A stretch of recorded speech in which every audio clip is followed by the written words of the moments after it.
আসসালামু আলাইকুম। যুক্তরাষ্ট্রের মাটিতে বাংলাদেশি প্রবাসীদের এই মিলন মেলায় আপনারা যারা উপস্থিত হয়েছেন তাদের সকলকে সালাম এবং শুভেচ্ছা। গভীর শ্রদ্ধার সঙ্গে স্মরণ করছে আমাদের সেই সব বীর সেনানীদের যাদের শাহাদাতের মধ্য দিয়ে আমরা এক নতুন বাংলাদেশ পেয়েছি। আমরা আমাদের শহীদ এবং আমাদের আহত যোদ্ধাদের জন্য দোয়া করি, আল্লাহ রাব্বুল আলামিন তাদের জন্য সর্বোচ্চ কল্যাণ নিশ্চিত করে। বাংলাদেশ একটা অভূতপূর্ব অভ্যুত্থান দেখেছে। এই অভ্যুত্থানে আপনি সিঙ্গেল একক নেতৃত্ব দেখবেন। এই অভ্যুত্থান এমন বাংলাদেশের নানা প্রান্তের মানুষেরা, সমাজের নানা স্তরের মানুষেরা তারা সকলে স্বতঃস্ফূর্তভাবে এই অভ্যুত্থানে অংশগ্রহণ করেছে। এবং আপনারা যারা প্রবাসী আছেন, যখন বাংলাদেশে এই অভ্যুত্থানকে থামিয়ে দেওয়ার জন্য নীল নকশা করা হয়, যখন নেটওয়ার্ক বন্ধ করে দিয়ে ইন্টারনেট থেকে আমাদেরকে বিচ্ছিন্ন করে দেওয়া হয়, ঠিক সেই সময়টাতে এই অভ্যুত্থানকে গোটা বিশ্বের মানুষের কাছে জ্যান্ত করে রেখেছিলেন যারা আপনারা সেই মানুষেরা। সেই সময় আপনাদের জায়গা থেকে এই যুক্তরাষ্ট্রের মাটিতে আপনারা প্ল্যাকার্ড নিয়ে দাঁড়িয়েছেন, আপনারা স্লোগান করেছেন এবং সরকারকে হুমকি দিয়ে বলতে পেরেছিলেন যে আমরা রেমিটেন্স বন্ধ করে দিলাম, তোমরা এবার দেখো।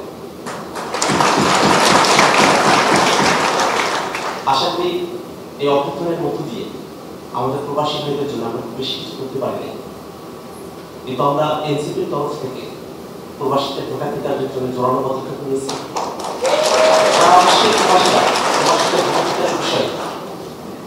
সকলে আপনারা একমত হয়েছেন এবং আপনারা সকলের প্রত্যাশায় আছেন সামনের যে নির্বাচন, সেই নির্বাচনে আপনারা ভোটাধিকার প্রয়োগ করতে পারবেন।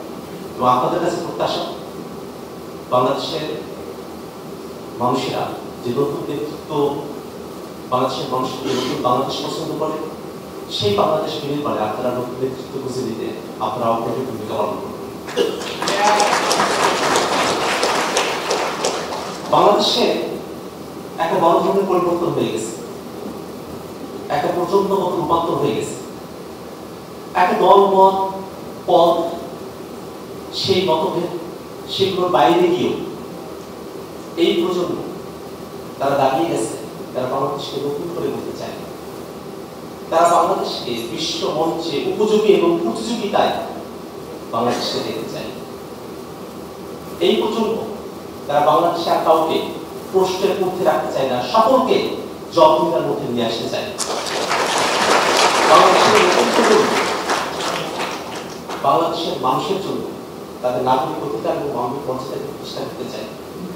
বাংলাদেশের মানুষেরা দীর্ঘ সময় ধরে এই প্রতিষ্ঠানগুলো তৈরি না হওয়াতে যে সেবা বঞ্চিত হয়ে এসেছে, বাংলাদেশের প্রতিষ্ঠানগুলো গড়ে বাংলাদেশের মানুষেরা তাদের নাগরিক সেবাগুলো প্রাপ্ত হবে, সে অধিকারকে তারা নিশ্চিত করতে চায়।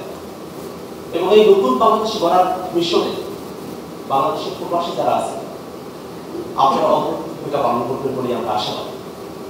আমরা জানি আমাদের অনেক ভাইয়েরা, আমাদের অনেক বোনেরা আপনারা এসেছেন, এখানে শিক্ষিত হয়েছেন, পিএইচডি ডিগ্রি অর্জন করেছেন, অনেকগুলো জায়গাতেই আপনারা এক্সপার্টাইজ অর্জন করেছেন।